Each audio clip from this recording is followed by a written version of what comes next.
War is here. This brings a lot of uncertainty and also volatility in financial markets.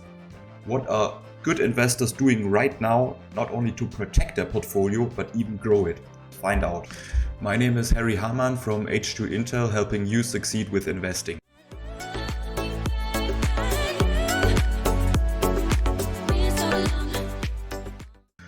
We have war, and you can study history to find out about the consequences of war on financial markets.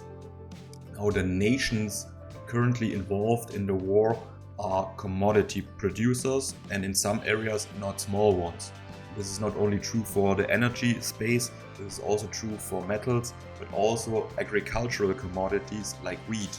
During war, producers can't or won't produce, or they can't sell to their usual clients because of the sanctions. But the problem is the world needs commodities. It's just how it works and how the economy works.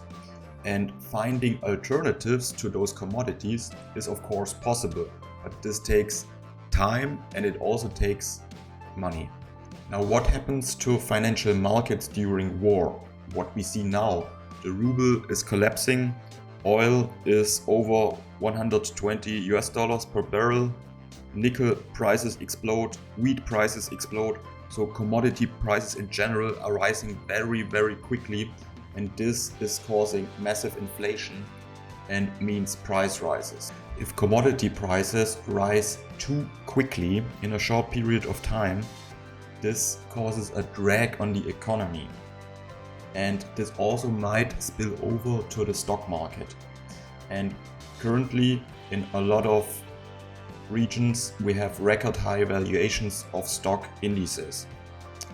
And another thing that is happening is also that the governments are printing a lot of money to fund the war, to produce the weapons that are used in the war.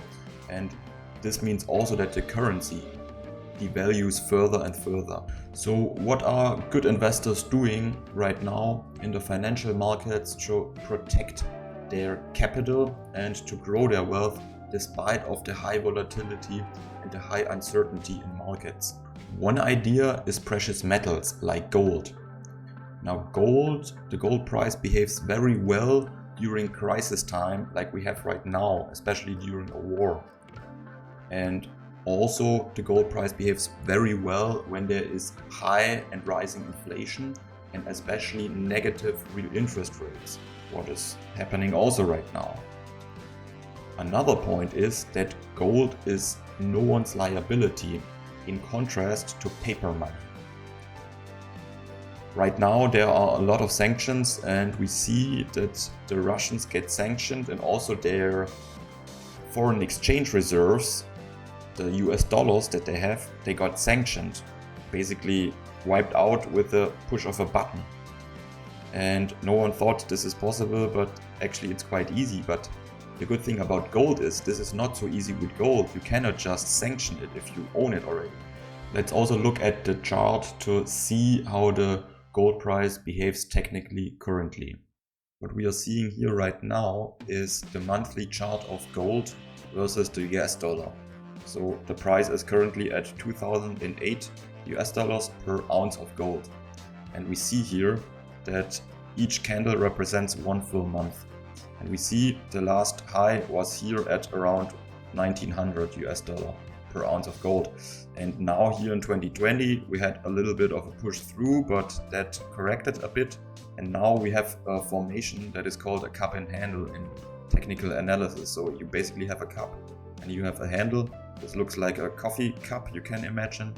And usually if you have a real breakout, which is currently happening right here because we push through the neckline, and this is called the neckline, then what we can see here is that this creates a probability that the gold price could continue much further from here. And what are we talking concretely? So you can create a target by measuring from the bottom of the pattern to the top of the pattern, that is roughly 80%, and you can expand that to create a potential target of 80%. That would get us to 3,400 US dollars per ounce of gold, roughly. And now this does not mean that the gold price will reach the target, but in technical analysis there is a little bit a higher probability now because of this pattern that the gold price probably will continue higher. How far we don't know, but this is just what we can learn about the technical analysis.